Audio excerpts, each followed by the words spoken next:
Cracked floors, shaky steps, and uneven cabinets. One woman moved into this home looking for the American dream, but clearly that's not the case. Firefighters are still on the scene trying to put out this fire at Church of Christ. If you take a look behind me, we've been out here all day, and as you can see behind me, police are still on the scene. It's an event that's taking place in the heart of Flint, hoping to bridge the gap between officers and the community. Students are learning how to use stethoscopes, take blood pressure, and even learn how to deliver babies. But in addition to that, they are learning how to detect lead poisoning. From the busy streets of downtown Saginaw to the historic business district of Old Town, community leaders and developers are coming together to reshape the Saginaw riverfront area. Students started the Pack Your Back Foundation in Mount Pleasant, but are here in Flint hoping to give back to the community. Living in Michigan, many drivers get frustrated seeing construction on the side of the road. Michigan State Police is taking roadside safety to a whole new level. They're not only looking for drunk drivers, but drugged drivers as well. Ever since the city of Flint switched over to this river, it has caused a burden on so many residents,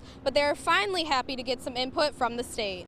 You are not a person, you are income, you are money, you are a possession. Elsie resident Jeannie Kennedy is one of many who has been a victim of human trafficking. Kennedy traveled to Las Vegas while being a part of the Flint Genesee Job Corps.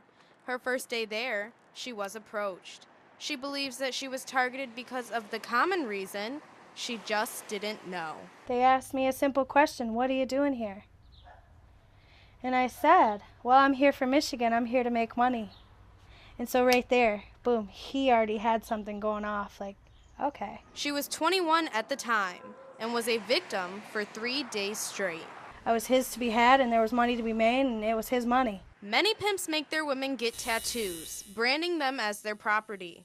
Snake and Dagger Tattoo Company, located in Flint, helps women who want these brands covered up. It's really great to be able to have the opportunity to do something nice for somebody else without even necessarily knowing them. Michigan is ranked #2 in the country for human trafficking.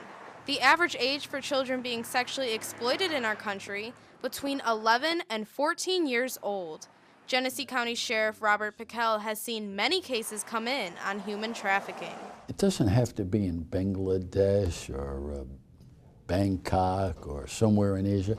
It's happening here in our own backyard every single day. Jeannie Kennedy believes the best way to avoid human trafficking is to simply educate yourself. If you can educate, feed yourself the knowledge that's available to what is happening, how it's happening, where it's coming from, what makes you a target, you can so much be better prepared to avoid.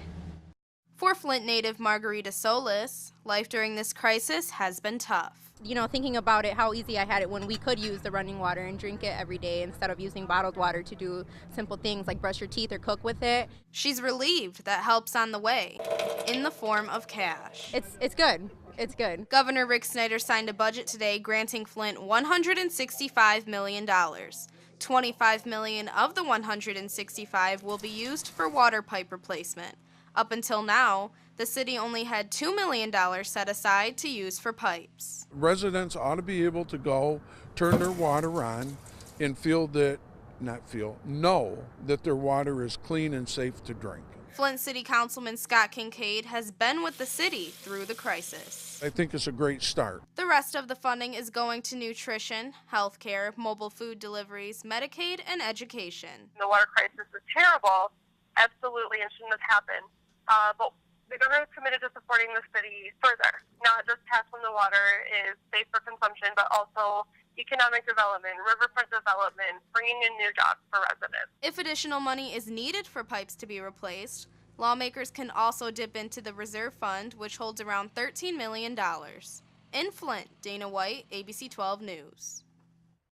Carnival rides may seem like just fun and games to children, but parents may wonder how safe these rides actually are. The Skirbeck family has been hosting carnivals for years. They know the process it takes when setting up this major event. We do daily inspections where three different sets of hands are touching and handling each ride, making sure everything's tight.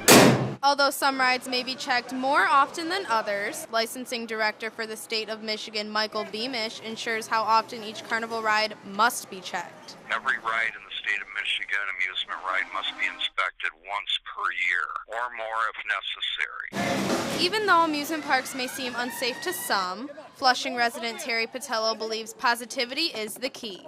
I don't really, worry about it too much. Things happen, but you can't, you just have to ride them and have fun. With safety being important, amusement park rides have been around from generation to generation. You ride them when you're a kid, you get older, you watch your niece and nephew ride them, or grandkids. It's great. The carnival in Flushing will be taking place for a few days. If you would like more information, visit our website at abc12.com. In Flushing, Dana White, ABC 12 News.